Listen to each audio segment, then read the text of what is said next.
Good evening, everyone.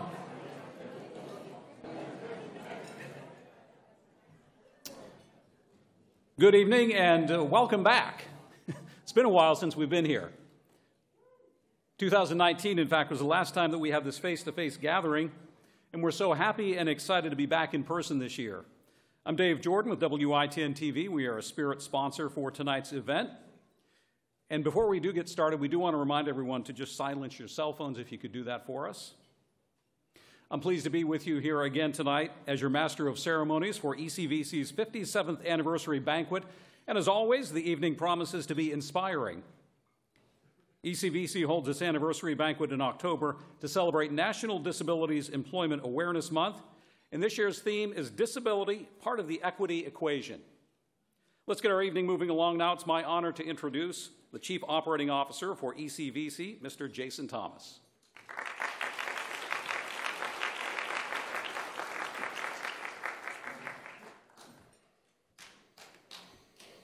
Thank you, Dave. You stole most of my lines, but thank you. And thank you for your continued support as our long-running MC.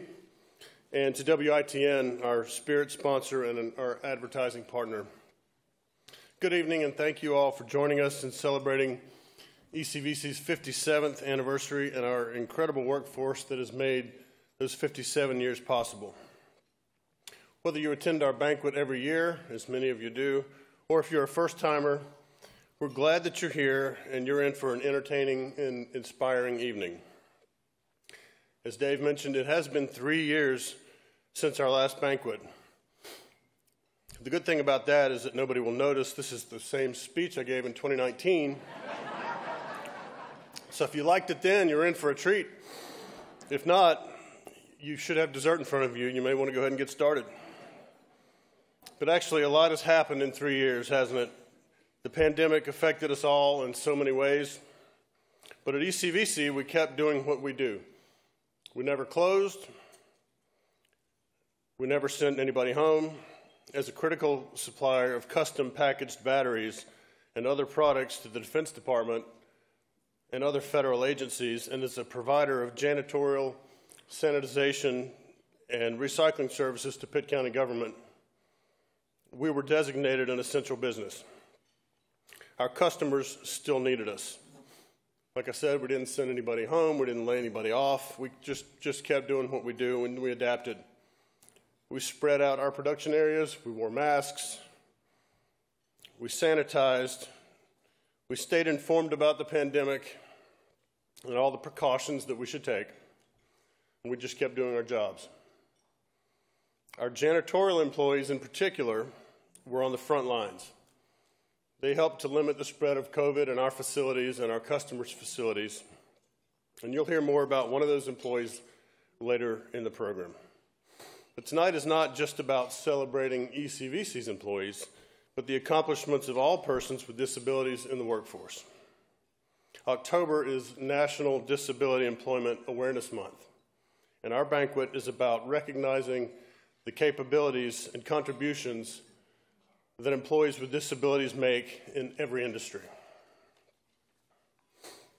The pandemic was particularly unkind to workers who have a disability. In 2019, the unemployment rate for persons with disabilities was at a historic low of 6.1%. In 2020, it more than tripled to 19%. It has come down, but is still twice as high as the overall unemployment rate. COVID cost many workers their jobs, those with and without disabilities. It also stifled some of the public avenues that persons with disabilities use to find work, like the Division of Vocational Rehabilitation Services in North Carolina and many, many other states.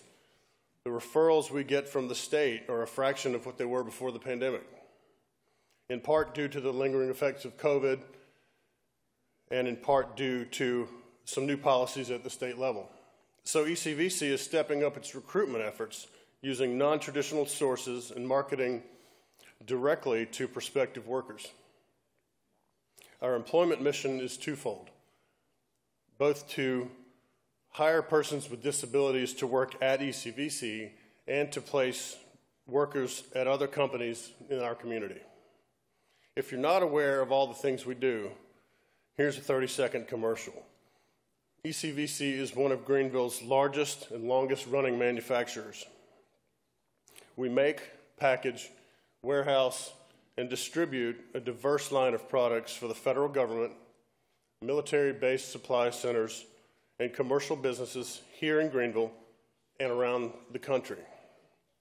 We provide janitorial service and process curbside and commercial recycling materials for Pitt County and other organizations in the area. We run a retail custom frame shop at our Green Street location, and we provide job placement services throughout Pitt County. We don't hire employees with disabilities because we're a successful company.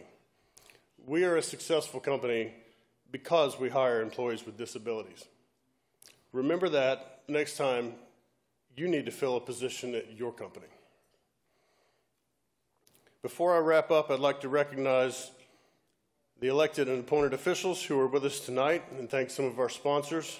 Hopefully I've got the list accurate, and there's no need to stand here, but from Pitt County, Commissioners Melvin McLawhorn, Beth Ward, Tom Colson, Mary Perkins Williams, and Floyd Huggins, and Pitt County Manager Janice Gallagher. Janice, we really appreciate the continued partnership of you and your team.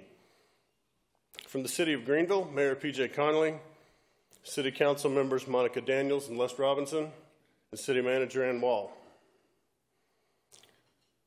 From Senator Richard Burr's office, Betty Jo Shepard, a former co-worker of mine in the 1990s at Sprint Carolina Telephone.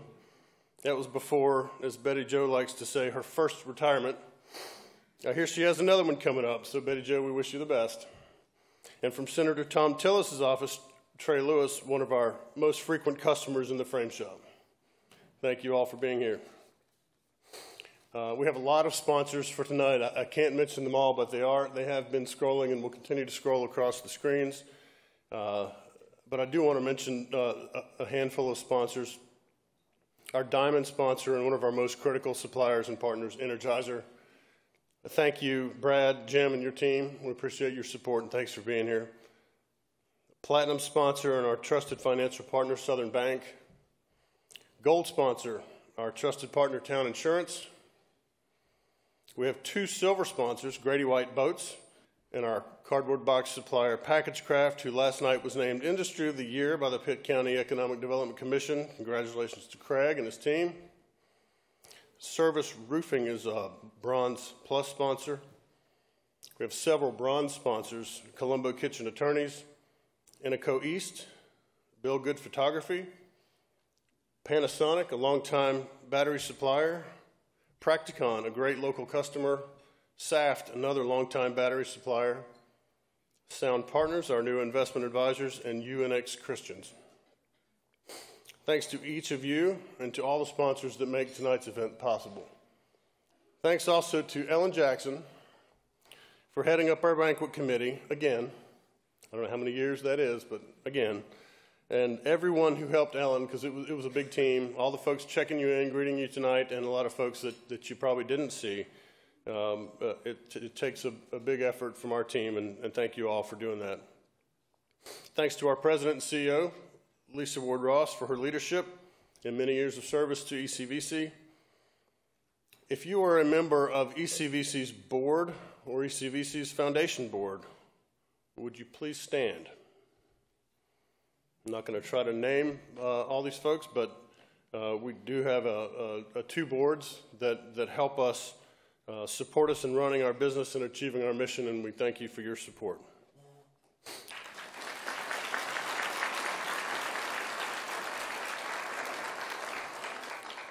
Thanks to our talented speaker tonight, Mario Bonds. I was privileged to spend some time with Mario today, and I know that you will enjoy his performance. And now I'd like to ask Reverend Rhonda Grant Jordan to come forward and give tonight's invocation. Reverend Jordan.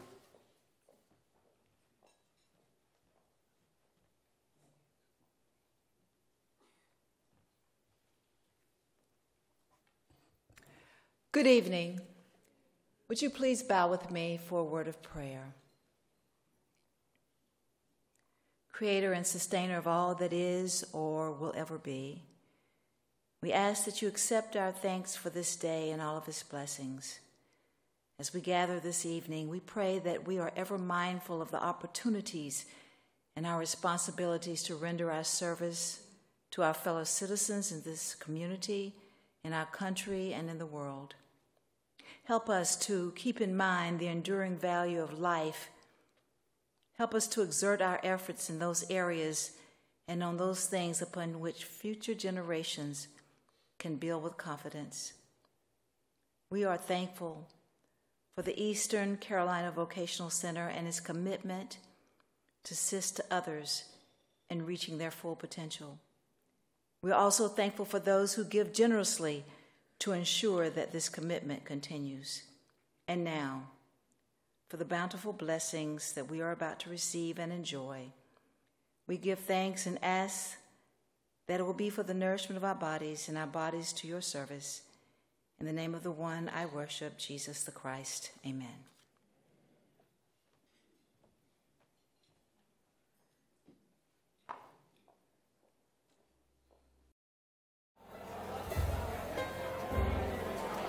Good evening once again, everyone. Good evening once again. Hope that you have enjoyed the meal tonight. Everything was delicious, and as we finish up dessert here, we're going to continue on with our program now tonight. Instead of a TV this year, we have a special Visa gift card donated by Panasonic. It's a little easier to take home with you tonight than the TV. Of course, if you want to buy a TV, you can do that. We'll be doing that drawing here at the end of the evening, so make sure you hold on to your tickets. Time now for another highlight for our evening. Please direct your attention to the screens for a video about our 2022 Employee Success Story Award winner.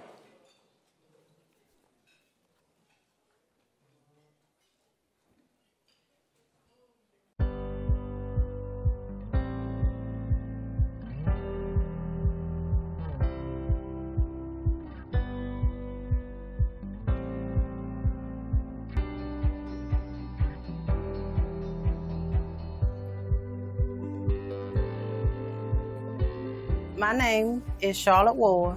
I work at ECU Health. Before I got a job, I had to go to VR counseling. When Charlotte first came to VR, she was very energetic. It was evident that she was a hard worker and she was ready to go to work. She was goal-oriented. She knew exactly what she wanted to do and where she wanted to work. They asked me what kind of job I like doing. I told them I like to work in housekeeping. I love to clean. She was looking for a job in cleaning, so we referred her to ECVC. Charlotte was very sharp when she came in for the interview, and she was very knowledgeable of the questions that we asked her. ECVC is the first employer in the state of North Carolina to actually have a Department of Labor registered apprenticeship to where individuals with disabilities are actually apprentices on the apprenticeship track. Charlotte was one of our first employees to successfully complete our custodian registered apprenticeship program. Yeah, Charlotte was hired as a housekeeper, and her job duties basically covered large aspects of general janitorial. Charlotte was probably easily in the top 3 talent-wise of cleaners that we had here at ECVC. We looked at her for her leadership as far as working with other employees.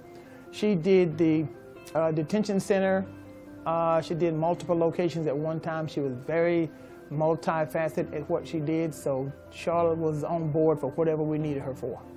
When I did housekeeping over here, I love my job. Then we go to the churches. We go to the churches and clean at the church. We vacuum floors. We do mop in the bathroom. We wipe the commode. We do the sinks. We do everything. It didn't take her long to step up to the next level. Once we let her know what she needed to get done, Charlotte was on point. My friend named Felicia, she told me about the job at Vidant Hospital is hiring for housekeepers. We'd be sitting on the porch and when I get off of work, and she would always say, well, Miss Felicia, can you talk to the people out there? Because I really want to work at Vidant Hospital. Charlotte approached me after completing the training and said, Mr. Derone, I'm ready. I'm ready for Vidant. And I knew she was. He called somebody out here And he said, we have an open. So we were able to work with Vidant to secure her a job with Vidant. And he said, okay, Charlotte. He said, you got the job. I was so happy because I know all my dream is about to come true. When she first began, she didn't have as much confidence, but as she learned and she was shown different things and the best way to complete her job task, she gained more confidence. She became more comfortable with the patients and interacting with them and making them feel welcome. When I first started working out here, I didn't know how to make no beds up. But I had a lady training me how to make beds the correct way. I didn't know how to do it, and at first I was getting frustrated a little bit. I was getting ill, but I didn't ever give up. So I learned how to make the beds correct way, and I kept right on pushing. Not only did she progress with her work task, but also communicating with other people. So she's progressed in many different areas. We clock in about 7 o'clock. We wait in line to get our supplies. We get our supplies, we get on the floor. The first thing I do, I get my car and I set it up and everything. When I go in my patient's rooms and stuff. Her daily routine is to go in there, introduce herself, tell them what she's going to be doing, particularly how long she may be spending in the room. As she's in the room, she's talking to them. She's delivering like exceptional hospitality services while she's cleaning around them, talking to them, making them feel warm and welcome. And then she'll clean their bathroom and then exit the room. And then she'll say, "I'll see you tomorrow."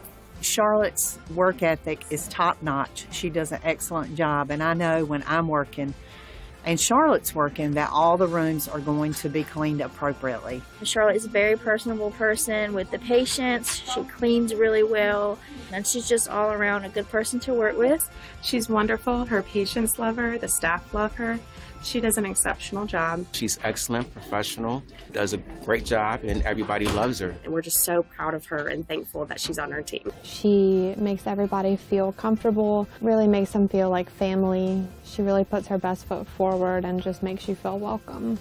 I have lots of friends here. My patients love me to death, and that makes me happy. Everyone treats me as normal like everybody else. They don't look at me for a person who have a learning disability problem. So that's good in a way because it don't bring me down or nothing like that. They don't treat me different. So that's a good thing I like about it. And I make more money, and my goal is to get my house, my dream home. Ms. Charlotte, on behalf of Vocational Rehabilitation and your previous counselor, I would like to say congratulations. We are proud of you. Way to go. Charlotte, I am so proud of you. You never gave up. You never gave up on yourself. You never gave up on your ability to do the job. And we are so proud of you, and I am proud that you made it. Charlotte, in my heart, I always knew this day was coming. When you left us, you said, "Mr. Derone, I'm going to make you proud." And you did. Congratulations, Charlotte. Well deserved. Congratulations, Charlotte. You did a great job, and this is well deserved. Congratulations, Charlotte. Well deserved. Congratulations, Charlotte. Charlotte, congratulations on your new beginning. I'm very proud of you. Keep pushing. The sky is the limit. Thank you, ECVC, for making me the woman that I am today. I appreciate it a lot. Ladies and gentlemen, the 2022 ECVC Employee Success Story of the Year, Charlotte Ward.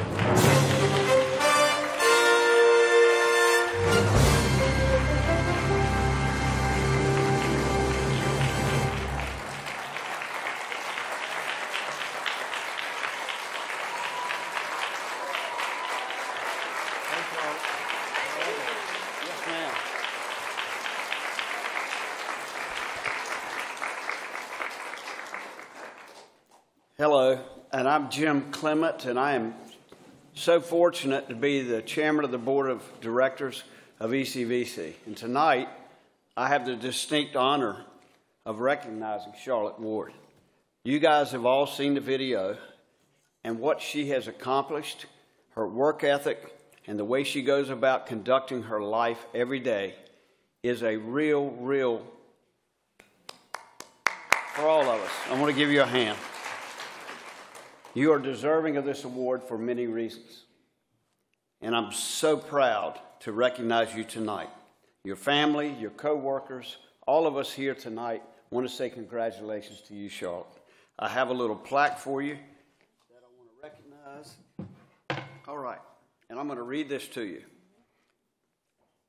Charlotte, for your accomplishments and perseverance, for overcoming challenges, I'm proud to present you with ECVC's 2022 Employee Success Story of the Year Award. Congratulations to you.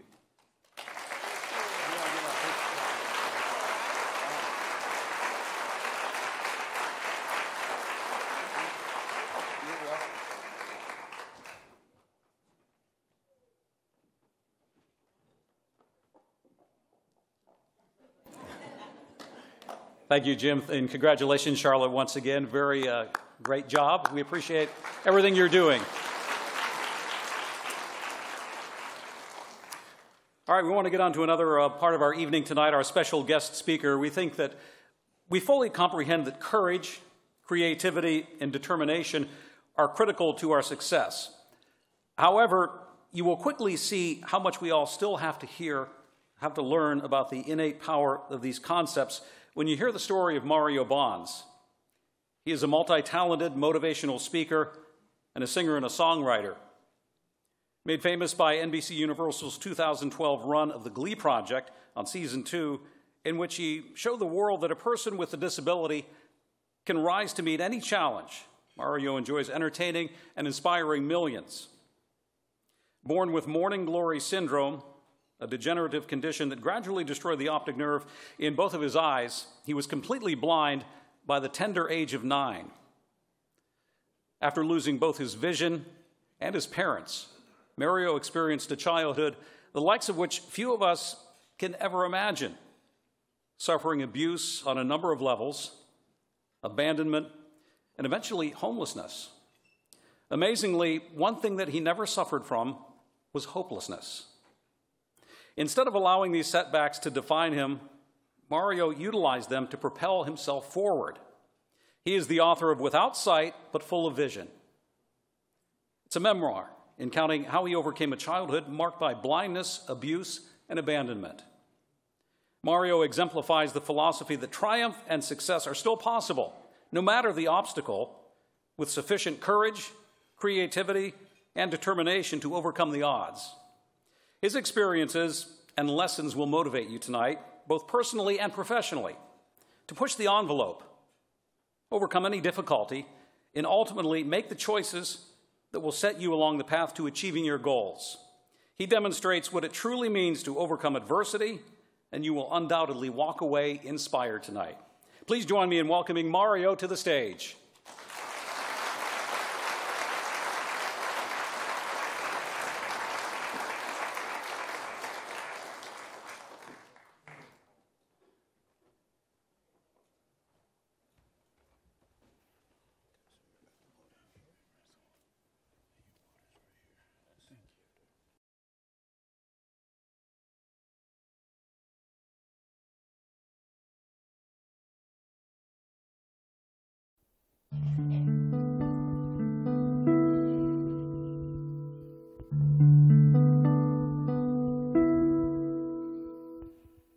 Teach me how to love you. Show me how to trust you with more than with my words or with a song. No, it's not been easy to live life down on my knees, but with faith I know I'll carry on. There is more to see than with my eyes, and the fear sometimes can leave me paralyzed.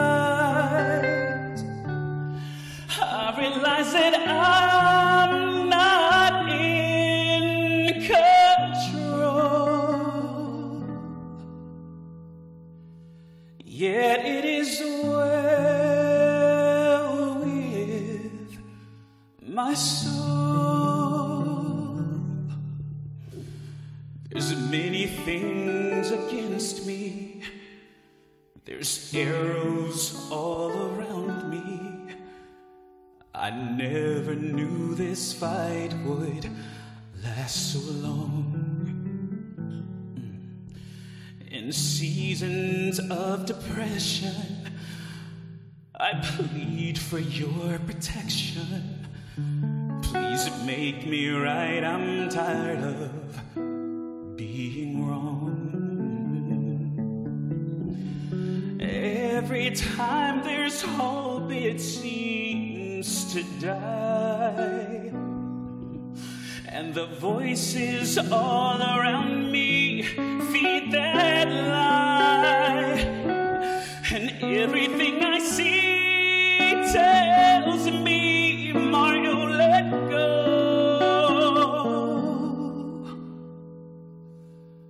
But I have, oh, I have.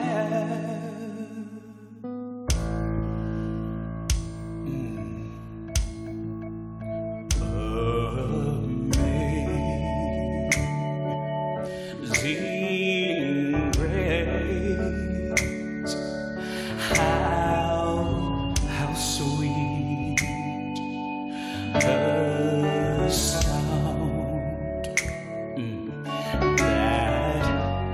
that saves a wretch like me.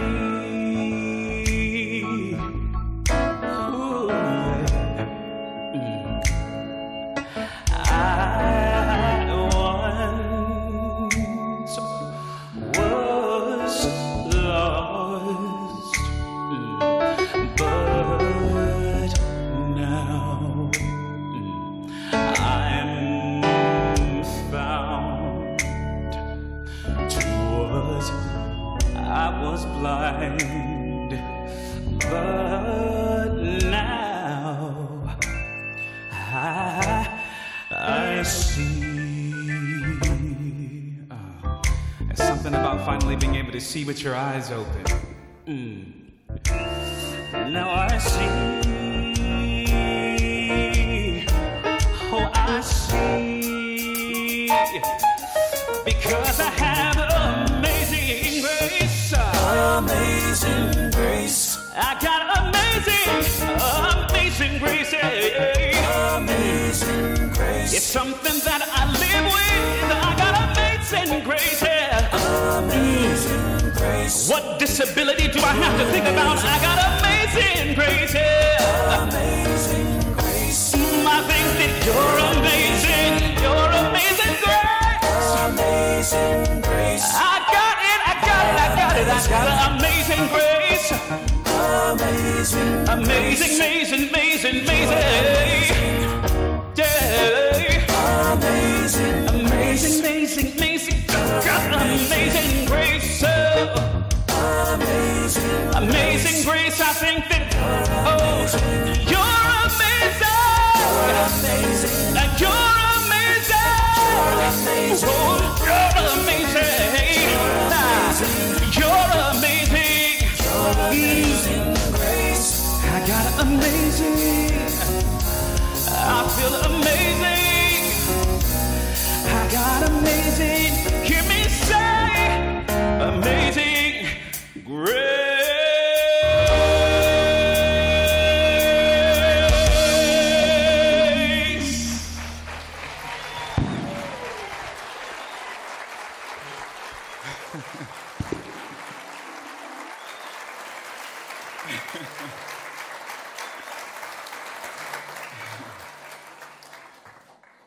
Well, good evening.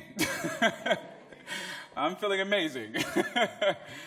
I want to first thank you so much for this invaluable invite to speak before you tonight at the 57th anniversary.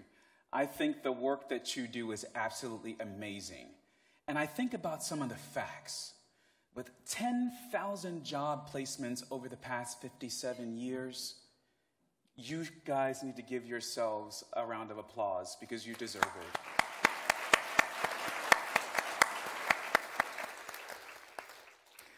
Now, I don't take this invite lightly at all, because interestingly, my background matches your mission. I am here as a face of what can happen when organizations like ECVC and employers get together to make opportunities available for people with disabilities. I have experienced both sides of it. Trying to get a job and there being barriers in my face. Getting a job and finding that there are challenges there because people don't want me to have it. And also being successful in having a job. And I'll get to that. But first, I'd like to go all the way back to the beginning. Long before I was chosen to appear on television 10 years ago, I like to think that I haven't aged at all. Would you believe that blind people look in the mirror? I do it when the lights are cut off. That's when I can see best. But before I was chosen to appear on television, I had more drama in my life than I knew what to do with. I could write a 6-season show about it, and Lisa could play one of the vocational teachers there.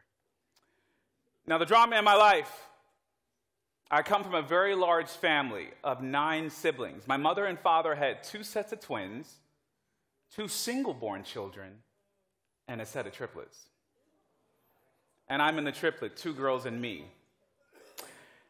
Now, I was born with a very rare eye disease called morning glory syndrome. It was mentioned earlier.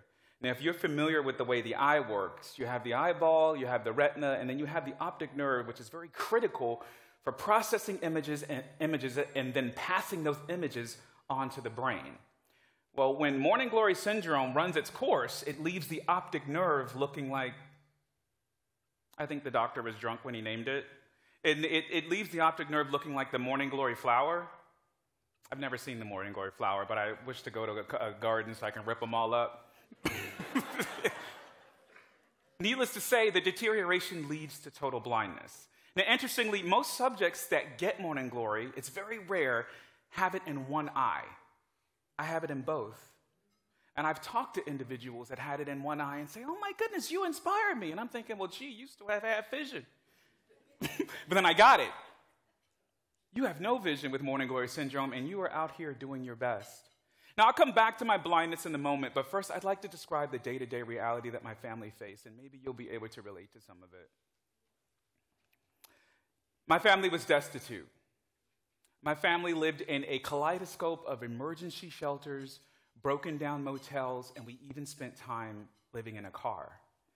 There are many times that we couldn't pay our utilities, so the lights and the water would get cut off. So we can only imagine taking long showers in our imaginations or baths. Family members would bring over water in jugs, and my grandmother would heat the water up so that we all could wash, sometimes in the same water. It's all we could do. I had a lot of turbulence around me. At one point, there were 20 people living in a 2-bedroom apartment, and I witnessed adult fistfights on a number of occasions. Also during this time, I had vision still, and I remember seeing my father being arrested for the last time in the parking lot of our apartment complex. And I remember cursing God that I could still see, because that memory ended up seared in my mind. And I remember staring into the headlights of a car, willing myself to go blind.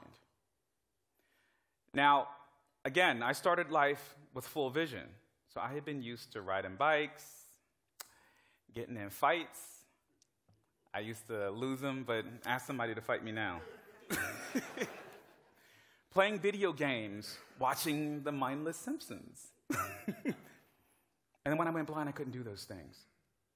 Now, first, I lost my sight in my right eye at age 5. Doctors didn't know what to do to treat morning glory syndrome. And for 4 years after that, my left eye was my best friend. And because everyone knew that blindness was inevitable with morning glory syndrome, everybody wanted me to learn how to read and write Braille and to use a cane. I wanted no parts of it. I had already seen what I called those blind weirdos walking around with canes, and I refused. My swag was not going to be interrupted with me walking around with a cane. I couldn't do that. That's not what I was going for. But I make holding the cane look cute now. Now ask me who told me I was cute. You guys just did. So, learning how to read Braille, I was convinced that the teachers in my life and the adults were trying to make me blind. I could still see. Didn't they understand that? Sure, I'm using paper with large lines on it. I might be writing outside the lines, but I could still see. Why do I have to do these things? And then sometimes to get me to use my cane, they would say, if you use your cane, you'll get Dunkin' Donuts at the end of the trip. So that was the only way I would use it. But outside of Dunkin' Donuts, I wanted no parts of being blind. So that when blindness did come at 9, I wasn't ready. How could I be? Is there a humble way to go blind? So age 9, age 10, age 11, age 12, I'm in a situation where I hate school. I was full of nothing but rebellion. Again, I am now blind, and it's everyone else's fault. So school became a drag. So much so that the school system labeled me malfunctioning and a troublemaker.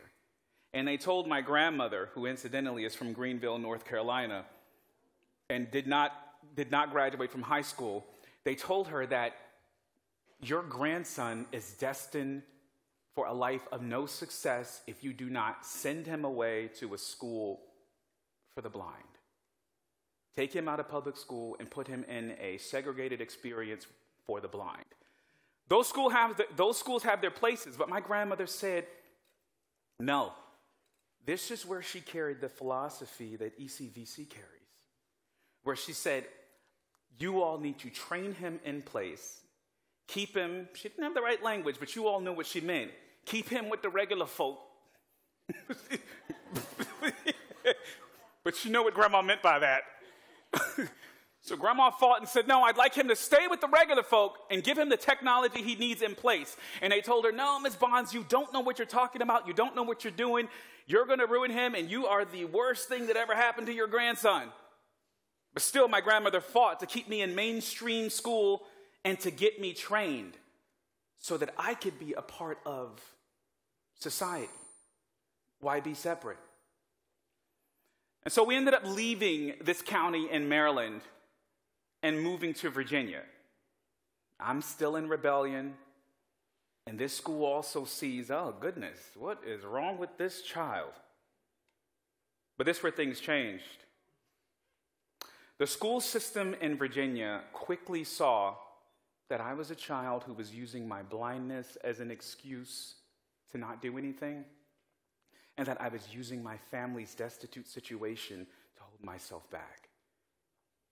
So they woke me up and began to train me. And quickly they understood that assistive technology was something that I understood, that technology and me got along very well. And they encouraged me not to use my blindness as an excuse to fail, because the sky could still be the limit. And eventually, something in Virginia clicked. Yes, I had an incurable eye disease called morning glory syndrome that took my vision, and I would never get it back. Mario Bonds would never see again. I was blind. But eventually, I grabbed on to the survival tools that they were putting in front of me, and I discovered that they were right. That the sky was still the limit. That there were still possibilities for me.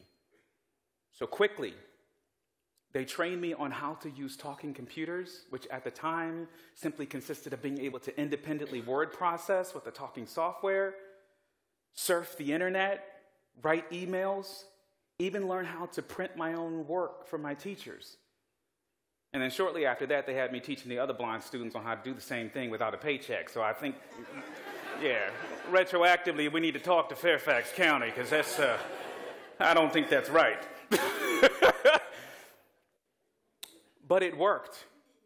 Now, as if my story was contrived for TV itself, I left Virginia in the 8th grade and went back to the original county in PG County in Maryland, who said that I would be nothing. They even put me back with the same teacher who was worried, but she met a different Mario this time. Now I was alive for a thirst for excellence because I had been trained and someone poured into me and made me ready. So, of course, I can only imagine when I walked in and she says, "Hey, Gavald, I haven't seen this Mario since he was 8 years old. Now he's 14 and, you know, teenagers have attitudes anyway." She was expecting me to be 10 times worse. I would have too. But again, she met a different Mario. I now had a thirst for independence. I now had a thirst for success because someone dared to train me to make sure that I could fit in with grandma's regular folk. Now, of course, shortly after that, when she realized I was good at technology, same county in Maryland had me training the other blind kids on how to use assistive technology without a paycheck, so Prince George's County owes me retroactively too. Then after that point, I said to myself, I knew that more than 50% of blind high school students typically don't graduate from high school, let alone go on to college, according to the Columbia Lighthouse for the Blind. I also knew the statistic that 70% of working-age blind adults in this country are unemployed. Well understood that people with disabilities are more likely to be unemployed. So I told myself I would get into college, or at least do anything to die trying to get into college. So I worked the application process from every angle possible because I was going to get in there with the regular folk. I'm telling you, I sent George Mason University about 50 poems I wrote. I sent them essays they didn't ask for. And to this day, I don't know what I got on the SATs because I never wanted to see it. But what a joy it was when I got that acceptance letter to George Mason University in 2005. Which is something that a county didn't think would happen. Would it have if they hadn't followed Grandma? I don't know. So at George Mason University, the Maryland version of ECVC continued to train me. I went to school with every piece of assistive technology imaginable. I was given a computer, I was given a scanner, and people don't think about this sometimes, that and this goes to the employers and goes to ECVC. People with disability are very reliable and very hardworking. Because in school, whereas a student without a disability can get the assignment and just do it, in those days, I would have to take a book or take a worksheet and spend an hour or two scanning it into a computer before I could sit down and do the assignment. Dedication to the mechanics and to making sure that I still put my best foot forward. And so I graduated from George Mason University with a degree in journalism. I'm coming for your job, Dave. Mario Bonds, I'm currently standing at the... I graduated with that degree, which had been a dream. And in my senior year before graduating, I told myself I wanted to work for the federal government because I heard they had opportunities for people with disabilities, right? I wanted to work for the federal government. Here's where my story gets interesting to me. I scored a job in the Office of the Secretary of Transportation, in the Civil Rights Office. I interviewed for it. I was trained. And albeit that most disabled individuals go into an interview thinking that there's a barrier that has to be torn down, that maybe the employer thinks that they might be expensive. Oh no, don't think that. Or maybe they might have some soft level of ignorance when it comes to the disability and may not know how to deal with it. So that barrier, you hope, gee, I hope these things about me are not on the list, and if they are, let me go in here and be as articulate as possible, put all my training to use, and I hope it's successful. Well, it was. And on my first day of work in the Civil Rights Office, I sat down to work, and the team lead came over to me and said, "They promised me somebody that could see. I don't have time to babysit." I hadn't been given the opportunity to prove myself, but in that one moment, he robbed me of all of the accomplishments I'd gone through. College is difficult for everybody, let alone a blind person. And I don't walk around waiting and asking for people to applaud or wave a flag, but it was a big deal.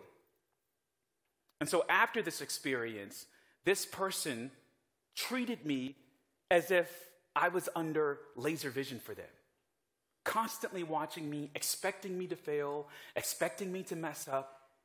And then as I continued to excel, they would come back and have backward compliments like this. Oh, wow, I'm surprised to see that you actually have been working. How did you do that? Again, I go back to the fact that people with disabilities are very reliable, and we work hard at what we do because we feel like there's some degree of barrier or something that has to be proven. Now, unfortunately, that turned into a very tough situation for the Civil Rights Office, and I ended up excelling, but I'll admit, things I did separate for that, they did have to get used to a blind person processing their checks. I'll be honest. Yes, yeah, they did. And I messed it up a few times, but I didn't tell them I did it on purpose. Yeah, this is a bad thing. You're supposed to be a good mascot for the blind people coming into the federal government. But eventually they got paid. But I digress. And I ended up being the manager of a small-scale technology help desk. So imagine a blind person having to contact people to say, have you done your job? Tracking help desk tickets and having to score performances. And I was 23 and blind, and the people that had been there for 10, 15, 20 years weren't having it, but I did my job. So what that did for me is it awoke this idea of the imagery of the rainbow. I love the imagery of the rainbow and what's on the other side of the rainbow. And metaphorically, I want there to be something on the other side of the rainbow where everyone can reach the reality of equity and inclusion, and that it's a normal thing, not something that has to be talked up or something that has to be pushed forward, but something that is woven into the fabric of our being, something that is an automatic as breathing, as automatic as eating, as automatic as dreaming. So with that, I'm hoping to go somewhere over the rainbow.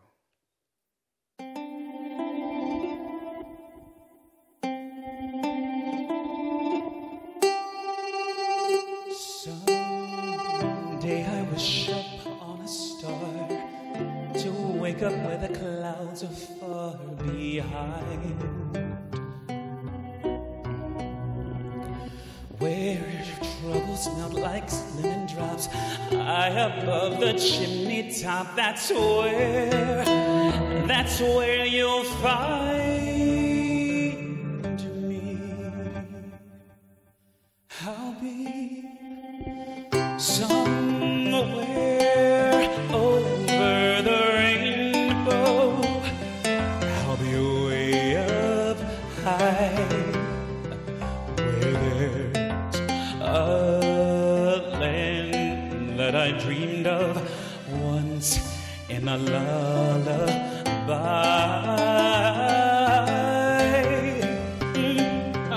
Someday I wish upon a star to wake up where the clouds are far behind. They're so far behind, where disabilities melt like lemon drops high above inclusion's top.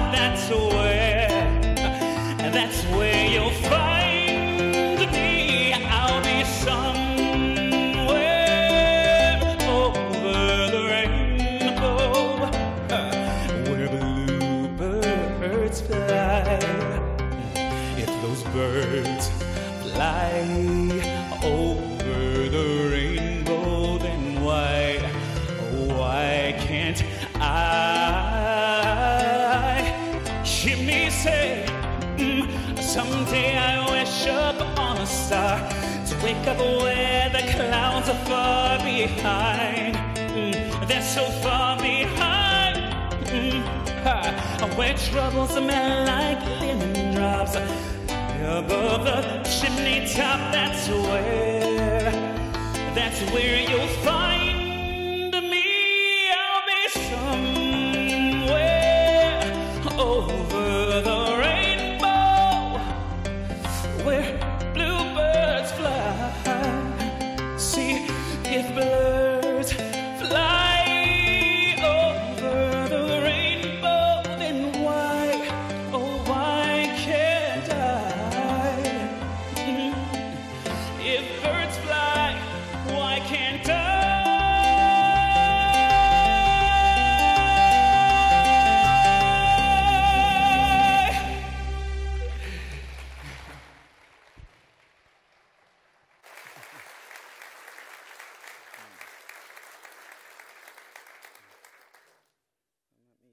fly and feel around for this water here. Did I knock it off or something?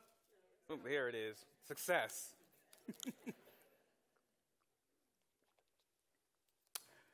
Now I'd like to take you to an experience where my training and my grit to rise above the naysayers and diminished expectations from an employer took flight before an entirely different audience.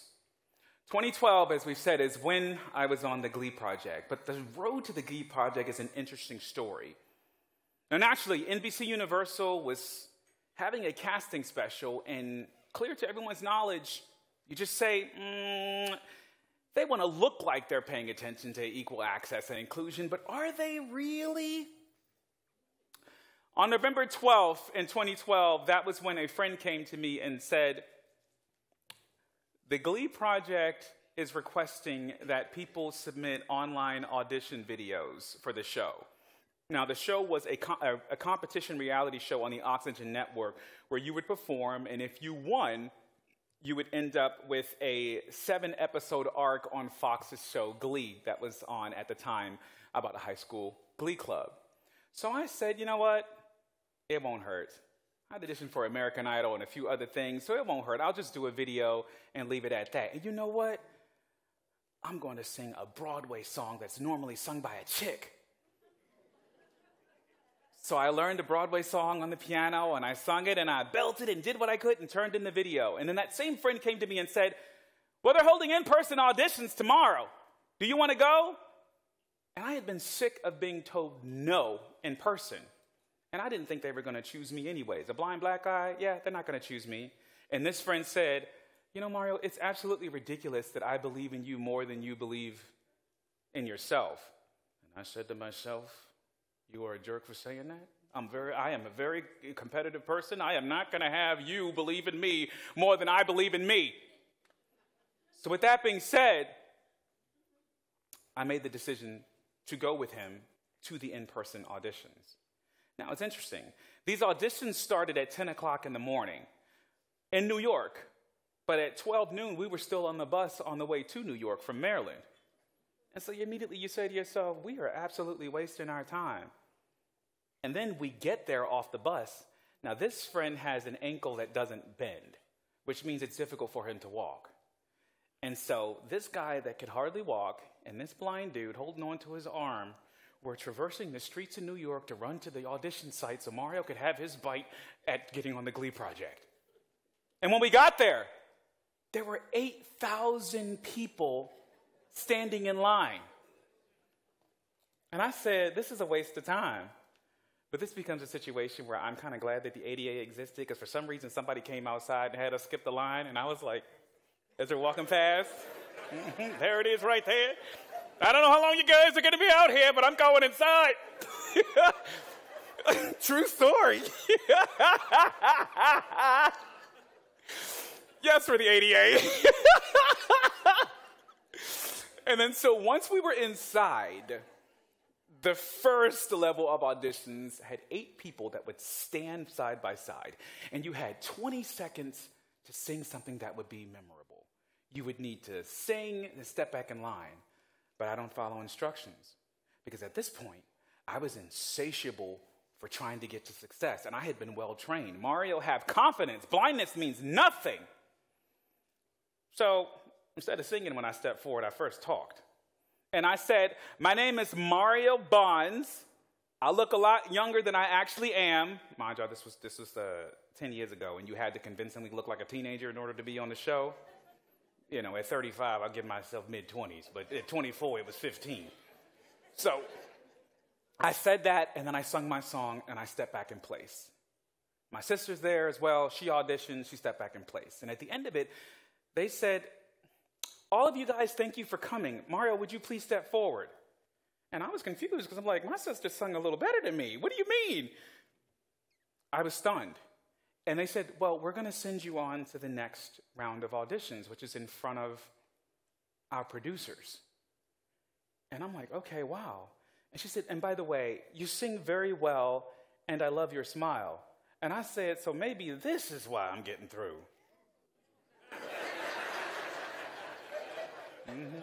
So all walking through the hallway to go upstairs for the next round, I'll just be So they can say, yep, that one right there. So we went up to the second round of auditions. And again, I had to sing. And afterwards, they said, well, 50,000 people have auditioned so far. We'll call you back if we're interested. So I'm like, they said the megabus is real cheap, right? How much money did we spend to get down here? Because I don't think they're going to call me back. We went back to Maryland, and the next day was Sunday, and I had to sing at a church. And I come out of the house, and I'm putting my keyboard in the car where my friend's going to drive me to church, and my cell phone rings. And hastily, I answer it and say, hello? And the voice on the other side says, hello, Mario, it's Ashley from the Glee Project. Have you left New York yet? And I said, oh my God, I left my phone in New York. And she said, no, you're talking on it.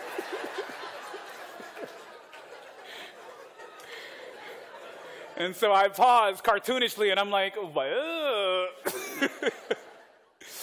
So with that being said, she says, the casting director for the Glee Project is here. And you know, the casting director, that's the big boss. The casting director is here and wants to see you in person. Can you get back to New York? And I was like, oh my God, wow, absolutely. It's 10:30, I'm supposed to be going to church to sing for Jesus. But I got to figure out how to get back to New York. So I run my blind zealous self back in the house, and I'm jumping around and screaming, they want me to go back to New York. And my friend's asleep. They want me to go back to New York. And this is interspersed with me knocking over a lamp, true story. He wakes up and says, stop yelling. I said, they want me to come back to New York to actually see the casting director. This guy casts for CSI and does all sorts of stuff. He said, oh yeah, you can keep yelling. So needless to say, we got in the car to head back to New York. Somebody should be thinking, oh, you just diss Jesus like that? Look, I had something to prove. Jesus knew where I was going. He knew about the call before Ashley called, right? He's the one who changed the program, right? So we're going back to New York, and we end up stuck on the New Jersey Turnpike. Yeah, it was terrible. At that point, I really wish that, I really think if birds could fly, why can't I? We were stuck on the New Jersey Turnpike for hours, and they wanted us to get there by 5. So we didn't make it there by 5. We didn't make it there by 5:30. We didn't make it there by 6. We got there at 6:15, and there's no way. I'm thinking that there's no way that this Hollywood guy is still waiting, and if he is, he should be mad as a hippo with a hernia, because this is going to be something else. So we get there, and this time we drove. So again, this guy with the ankle issue and this guy with the bad sight, this time we're running through the streets of New York. But he's forgetting to tell me to step up at curbs and stuff. And so wait a minute. I'm cool with the blindness part, but don't make me like you.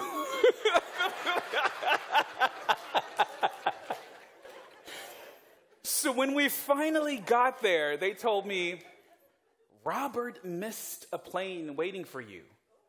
And I'm out of breath. And I'm like, look, you're supposed to be like your grandmother's regular folk. You can't be keeping people waiting, disabled or not. But they understood the circumstance, so I rushes upstairs. And mind you, I just said that I had been sprinting through the streets in New York. I got in front of him, and all he said, okay, Mario, sing. So breathlessly, I had to belt out Michael Bolton's How Am I Supposed to Live Without? How am I supposed to live without you? Well, in that situation, I was actually thankful that I was blind and couldn't see his face, because I was out of breath, you know what I mean? And I could just focus on the emotion of the song. How am I supposed to carry on? Especially if you say no. And then so once I was done, Robert says, well, 60,000 people have auditioned so far, so we'll contact you by Thanksgiving if we're interested. And now I'm saying, well, it wasn't a megabus this time. This time it was gas. How much we spend to get down here with the gas? I head back home, and I was a little discouraged, because that's an emotional roller coaster. And again, I had something to prove. Yeah, sure, I thought they weren't going to choose a blind black guy, but I wanted to be visible to a world that I felt invisible to, right? So you can imagine my surprise when Thanksgiving hit and I received an email saying, congratulations, Mario. You have been chosen as one of the top 80 finalists to come to Los Angeles for the Glee Project finalist auditions. My tears flowed freely because I couldn't believe it. It's huge odds out of 60,000 people for anyone to be chosen, but for a blind person, I couldn't be sure what NBC Universal was doing. So they paid for an assistant to go with me, the same friend. His ankle should be blessed by now. The same friend. And so we get on a plane to go to Los Angeles, and you won't believe this of what happened when I got there. We walk into the hotel where the auditions are being held. There's people everywhere, and this friend says, Mario, there's another blind guy here. And I said, what? What are they making sure I can compete against myself? They're killing my edge. It's like, get that blind guy out of here. So immediately, it's great. You talk about being regular folk. Regular folk are very competitive. So I'm like, I'm going to take this guy down. Yeah, blind man to blind man. Cane to cane. And so in these auditions, not only did we have to sing, we had to be able to dance, we had to be able to act. Here's where diminished expectations come in. They had a professional choreographer teach everybody the choreography except the blind guys. When he took us into a private room to teach us the dance, he had extreme diminished expectations. So all he taught us was, well, you guys can do this. Step forward, step back, raise your hand, smile, step to the side, smile. And I said to myself, Michael Jackson got famous off of this. He taught us about 3% of the dance. And that same friend, I'm going to call him Ankle Friend, came to me and said, Zach only taught y'all about 3% of the dance. But there's spins and dips and all sorts of crazy stuff that the rest of the crowd is doing. So there was another contestant named Savion. And again, I had been trained. I had the nerve because I had been well trained to not let my blindness stop me for anything. So I went to Savion and said, hey, could you teach me the rest of the dance? Because, it kind of leaked out of my head since earlier.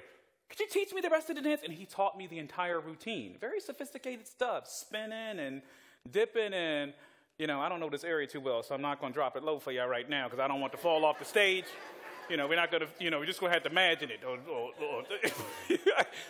But he taught me all of those things. And so the next day, when it was time for us to dance as a group, and the two blind guys were going to be over here just stepping forward and stepping back and smiling, and while the other contestants said, well, look at that. That's cute. Yeah, they got it. They got the two blind people. And look, the chocolate one really got it. He really stepping forward and smiling and stuff. So when it was time to dance, I couldn't help the other blind dude. I was doing the dance like everybody else in time, and it blew them away. And I actually looked like I was dancing. I didn't look like I was having a standing sophisticated seizure, although I'm not really sure how that would look. And it blew them away. They had no idea that a blind person could do those sorts of things. And so you think about this, when we get to the point of this, what diminished expectations look like. Can he sing? Yeah. But dancing is a big part of the show. That was a category that they did not expect to have to say yes. But now they had to say yes. And it was confusing. So the next day, they cut us down from 80 to 30. And which blind guy do you guys think was still in there?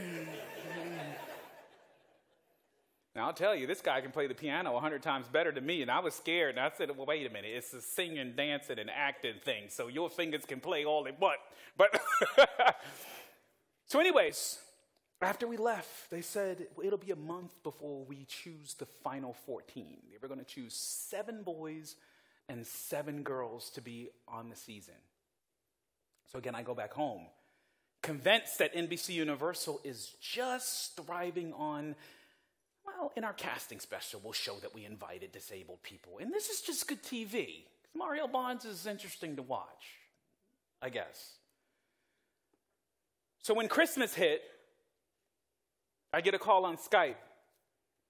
And Robert, I guess he forgot that it was a reality TV show on a cable network and not American Idol, because he sits there and goes, oh, well, Mario, I'm doing well, but it's been tough because I've had to give a lot more no's than yeses. And you're silence. I picked the computer up and put my ear to it to see if I could still hear it as running. I was like, this is not American Idol. Is he still on there? He says, and you're a yes. And then my tears flowed freely. Because it's an emotional thing for anyone to try to, quote unquote, sell the best version of yourself, to hope for the best outcome. But at the same time, diminished expectations are something that I pray that employers lose, and that you can see people as qualified and their disability as a characteristic and no setback or inconvenience. They didn't know what they were going to do. Oh, you have to learn lyrics. But because I was trained, when it was time to talk to the producers about how I would do this successfully, I was able to tell them, oh, I'm going to need 1, 2, 3, and 4 to be successful. So with that being said, that experience is what set me on the path to even get to where I'm in front of you today. I competed on the Glee Project for 7 weeks. And again, that experience has brought me to you. Take a look.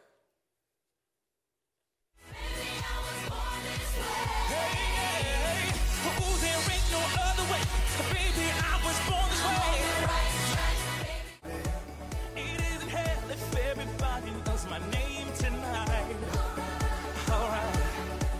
We party rock. Yeah, that's the crew that I'm repping. On the rise to the top, no letting our Zeppelin. Let's get it. Shake that. Mario is great to work with. He's so incredibly musical. I can memorize whatever someone teaches me.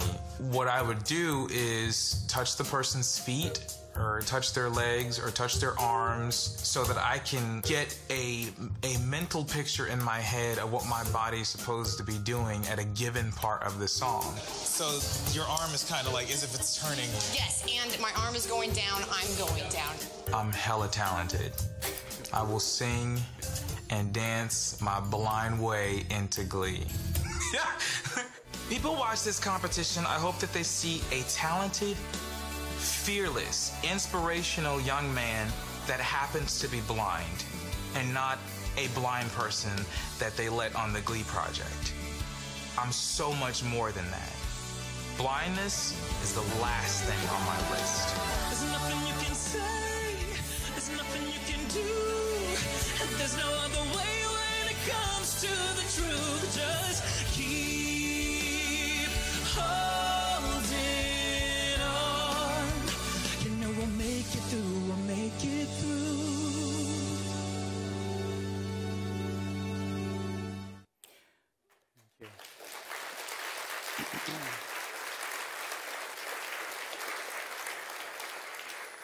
I feel like everything I've gone through has prepared me to act as my own version of ECVC in my life.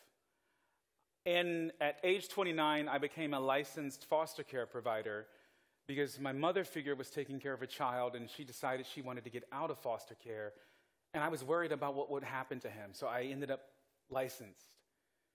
Interestingly, he ended up leaving my home, but once you have an active foster license, they don't leave you alone, right?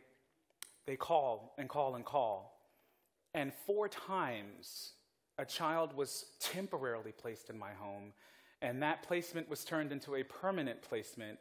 And then after a while, the goof troop that's Mario says, you know what? I think I'm making a difference in this kid's life. I should adopt him. So 4 times, temporary to permanent placement led to adoption, and I've adopted 4 boys with special needs. So, thank you. And there you have it. My blindness wasn't a barrier. In fact, it was the last thing that judges and social workers even remembered about me, let alone talking about employers. So with that being said, I have a 10-year-old, I'm 35, and I have a 10-year-old and a 12-year-old who believes I know everything. And legally, I have an 18-year-old and a 20-year-old who believe I know nothing. So that means I'm doing an excellent job. But my kids have disabilities. I'm a person with a disability. And I was so touched by Charlotte's story earlier, and so touched that when I went and toured the facility today, even just walking on the floor and hearing the hubbub of the production and the assembly line, and knowing that the mission is so real here, with 75% of the workforce having a disability. I mention this because it takes me to my 18-year-old son, who has a learning disability amongst a few other disabilities, and how I've spent years talking to him about social appropriateness, how to handle yourself, how to talk, how to have confidence, how not to beat yourself up, so that as mundane as it sounds, when I get the call, because I sent him to an interview to Panera Bread in July, and when I got the call that he had done so well in the interview that he was hired on the spot, everyone understood why that made me tear up. And more importantly, with his disability, right? Acceptance and understanding the disability despite your circumstances is difficult. And I have to deal with this child arguing with me, trying to get me to accept that he's slow. These are the words he uses. And I said, don't call yourself slow. Dad, you just have to accept it. I'm slow. I'm slow. No, you're not. So you might be a little bit behind, but you can catch up. No, you just don't want to use the word, Dad. I'm slow. I'm slow. No, you're not. Because that's what society would want him to believe. But I tried to constantly encourage him, and it's working because here we are in October, and Panera Bread calls a lot of time to increase his schedule, which is inspiring. Now, of course, there were times I had to talk to him. I was like, look, you can't go to Panera Bread and ask for a break after an hour. You can't do that. And tell the people that you're hungry, you know. I'm glad you're working hard, but you can't keep doing that every day. You at least need to work at least 3 hours and then say, ask them to go on break. Well, I'm not going to say, well, look, I'll do some BJ stuff so you can eat something before you go, but you can't keep doing that. I believe in the word despite, so much so that I put it to song. The next song that I'm going to perform is an autobiographical song that I wrote that illustrates what despite means. Believing in yourself despite when society says that you can't, still having the dare to dream despite everything that I've gone through, I feel like has set me up for the nerve to try to encourage the kids with disabilities that I am looking out for. And the challenges can be overwhelming, but I leave this with you guys. A disability is something that either of us will experience in our life at some point. Some of us may already have a disability that's invisible. So we owe it to ourselves to operate in empathy, compassion, and above all, seeing people with disabilities as human first. And in that, I always raise my head up high, despite.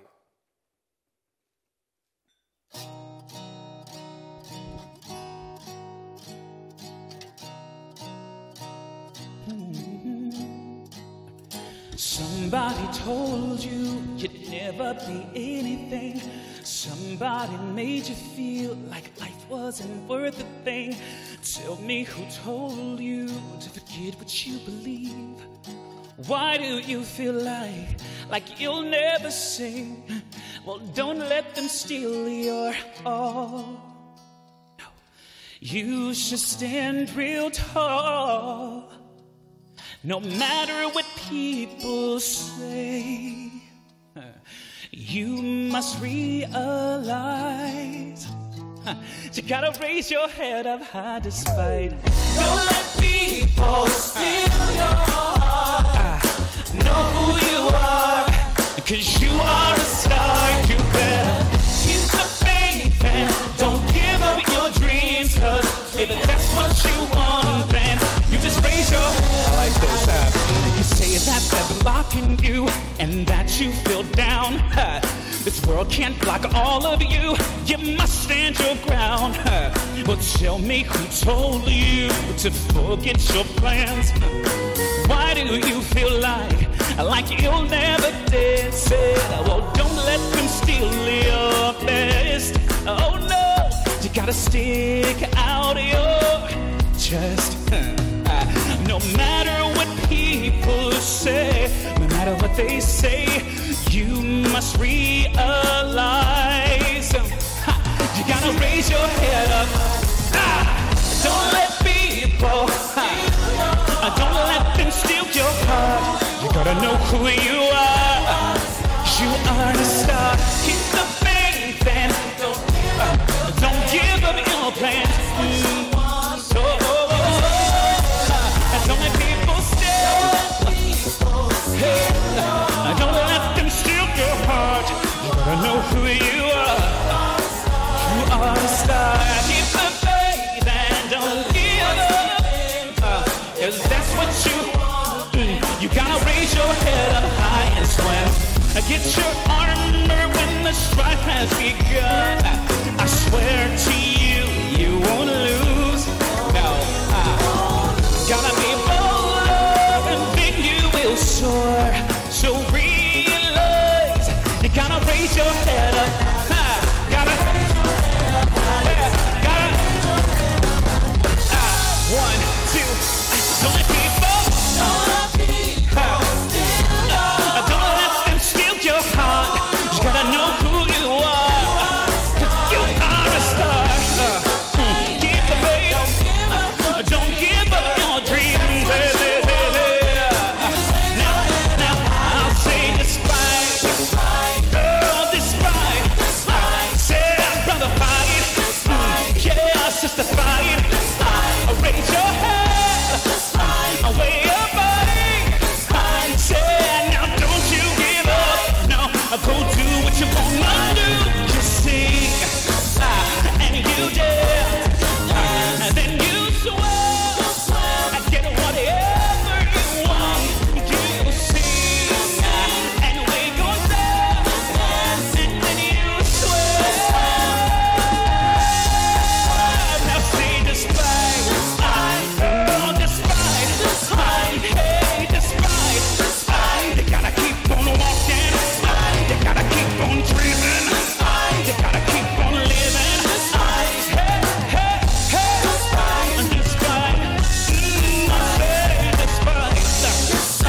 Oh, you can say. And then you go swim. And now say despite. And you can say. And then you dance. And you gon' swim. Oh, despite. I like this drum break.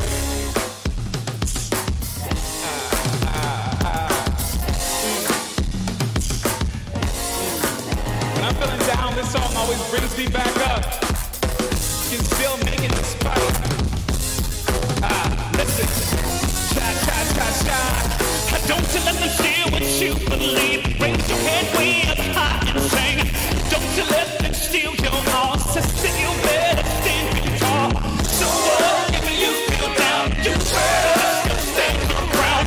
Don't you let them steal your best. Brother, you better sing it out of your chest. One more drum break. I like that. Said I like that.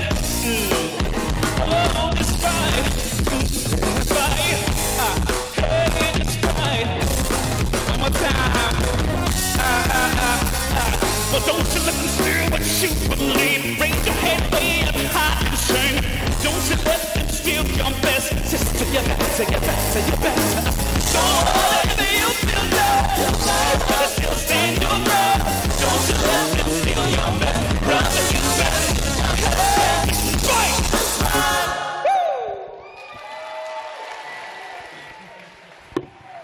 Thank you.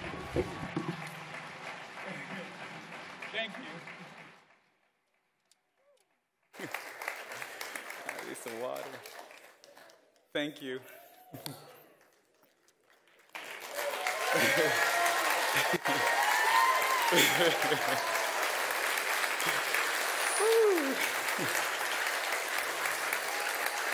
I'm holding on despite because my help hasn't come yet, but I'm holding on despite. Yeah. Oh, there you go.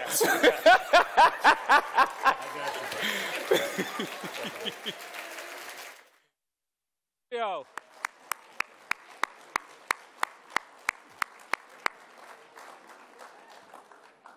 Thank you so much, Mario. It's been an honor to have you with us tonight. An inspirational speech, motivational, funny, everything that we wanted, and maybe a future journalist, who knows? Certainly hope that you all have enjoyed Mario as well, and being here. He will be signing the program if you'd like to take a picture with him back here tonight at the table in the front to visit before he leaves. Let's hear it one more time for Mario.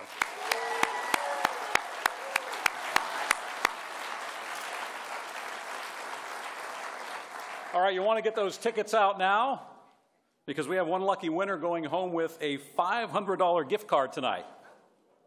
And if we could have Mr. Chuck Plinker, is he here tonight? Sales manager for national accounts with Panasonic.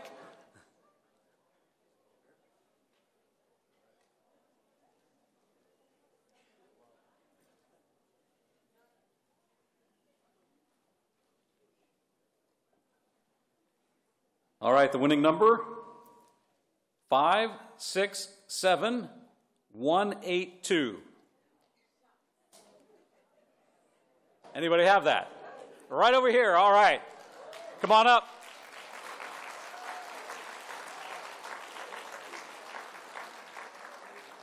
We're going to get a picture. Your name is?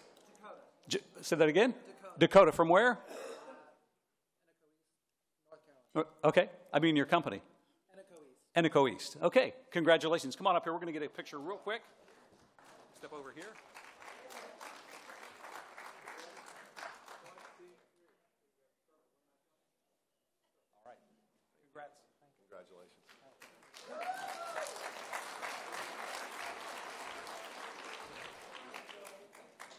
Well, this has been a remarkable evening of celebration tonight.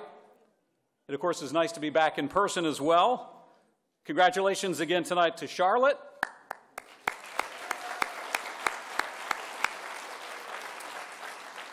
And thanks again also to Mario Bonds for your inspirational message and your performance tonight. Don't forget to stop up here and talk with him at the table. He'll be there signing programs. You can chat with him for a little while, take some photos, and just take a moment to visit with him if you'd like. Also, a special thanks to all of our sponsors here tonight and every one of you for being here as well. We thank you for celebrating with us tonight. And we do want you to mark your calendars already for next year. The event for this will be on October 5th of 2023. So keep that in mind for next year. In closing, let's continue to remember that October is National Disabilities Employment Awareness Month, and its theme is disability, part of the equity equation. So tell your friends, your family, your colleagues, the more people that know about ECVC and this annual banquet, the more impact that we can have on the lives of persons with disabilities who can and want to work in our community. I've certainly enjoyed being here with you tonight as your MC once again. So thanks for being here. Have a safe evening. Have a good night.